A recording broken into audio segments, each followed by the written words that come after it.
Life as We Know It with Tom Walton. Several decades ago, the concept of the game show was introduced to American television, and one of the earliest of this new genre was a show called Name That Tune. Contestants would hear the opening stanzas of a presumably familiar song and win cash prizes if they were the first to identify it. Not a bad idea for a game show, but here's the thing. The contestants did not simply push a button to ring in first. No, they had to race all the way across the stage, and if memory serves, they had to ring a bell or grab a rope, I can't remember which. The point is, instant recall was only worth so much. What really mattered was foot speed. That struck me as totally unfair. It frequently occurred that a contestant who recognized the song first and began running to the other side of the stage to ring in was overtaken by a contestant who was faster afoot. It wasn't a test of memory as much as it was a race. There were other game shows in those days that played fair, tested knowledge, or simply entertained, and the entertainment was often provided by the intelligence and firepower of the stars of the show. A classic example was a show called What's My Line, hosted by John Daly. The panel featured an eclectic group of celebrities who would try, while blindfolded, to guess the identity of the mystery guest. The panel was a delightful mix of questioners who brought wit and charm to the challenge.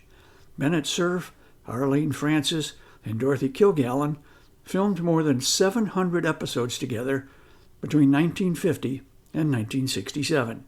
Dozens of other Hollywood luminaries also filled in from time to time, including Steve Allen, Tony Randall, and Robert Q. Lewis. What's My Line was about as far removed from the slapdash Name That Tune as one could imagine. The same could be said of another early game show called To Tell the Truth. Nobody had to run across a stage. Nobody had to take a pie in the face.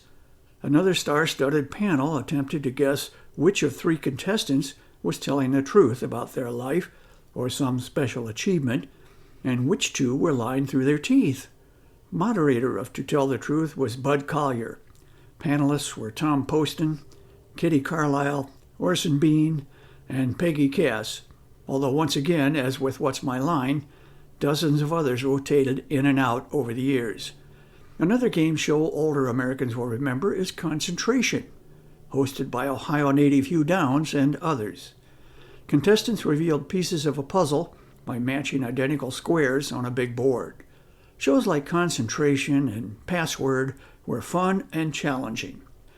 Growing up, I liked game shows like that. I still do. I've been a fan of Jeopardy for years and marvel at the instant recall of the contestants. It's amazing how many times they offer up the correct response, posed in the form of a question, of course, before I've even had time to ponder it. I'd make a lousy Jeopardy contestant, although it's fun to try vicariously every night. Then there's Let's Make a Deal, which endures because it is silly. It will continue to thrive as long as there are people willing to wear a barrel on national TV. Life as We Know It is written and hosted by Tom Walton and is a production of WGTE Public Media. Life as We Know It with Tom Walton can be heard on WGTE FM 91 every Monday afternoon during All Things Considered at 5:44 p.m. or hear past episodes at wgte.org/life.